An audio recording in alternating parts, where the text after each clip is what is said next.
magising sa laban, hustisya'y para sa mayaman. Mahirap laging talunan, matagal nang tiniis, pero oras nyo nang bayaran. Huwag sanang hintayin, kamatayan ang hatol sa'yo ni Juan.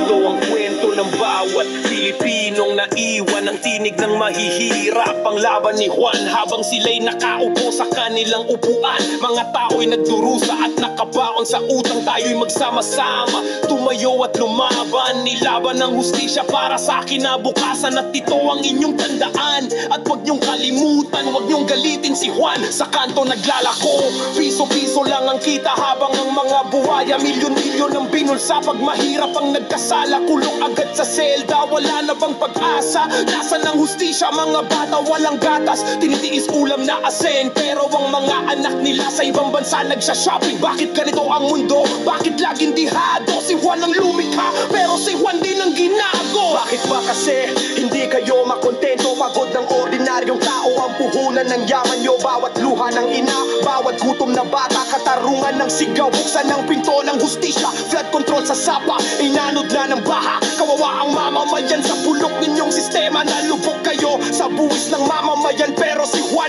lubog na sa baha, baon pa sa utang. Mga kontraktor ng kalsada, puro palpak ang gawa. Bilyones ang kinita, lubak-lubak pa rin ang daan ng masa. Mga kasabot na opisyal para mga hari sa palasyo, habang si Juan ay nagugutom. Nila mo ng dilim sa kanto, kayo'y tunay na salot. Magnanakaw, mapagsamantala, magnanakaw sa kongreso, sa proyekto, sa bawat firma. Huwag kayong kampante sa inyong karangyaan, baka magalit na si Juan at tulan kayo ng kamatayan.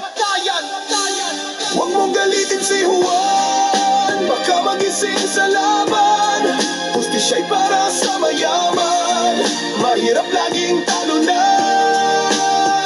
Matagal ang tiniis, pero oras nyo nang bayaran.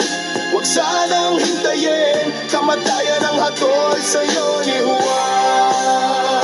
Kung walang magnanakaw sa kaban ng ating bayan, eskwela'y puno ng libro, guro'y may dangal, magsasakay may patubig, ani sagana, manggagaway may sahod na sapat sa pamilya, kalsada'y maayos, ospital ay kumpleto, bata'y nag-aaral, hindi nagugutom sa kanto. Sa halip ng bulsay, sariling inambag, yaman ng bansay, sa tao na ilatag. Kung walasan ang korupsyon at gobyerno ay tapat, serbisyo'y mabilis, bawat tao'y may sapat, kabataan may pag-asa, pangarap ay abot. Hindi na kailangan ng ibang bayan at matakot, kalayaan ay dama, tiwala ay buo, batas ay pantay-pantay, wala na ang kalbaryo. Kung ang pondo ng bayan ay di na nilustay, Pilipinas ay taas noo, may tagumpay. Paninilay darating, di mo kayang takasan, dugot pawis ng bayan, ito'y inyong bayaran. Mga kasinungalingan mo'y isa-isang babalikan, sa dulo ng kwento lalabas din ang katotohanan. Huwag mong galitin si Juan, baka magising sa laban.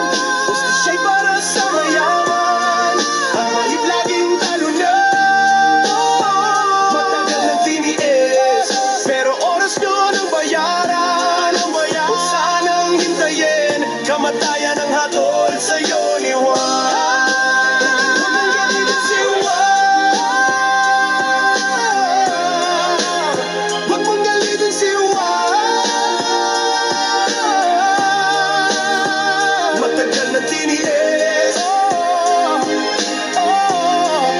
Huwag sanang hintayin, kamatayan ang hatol sa'yo ni Juan.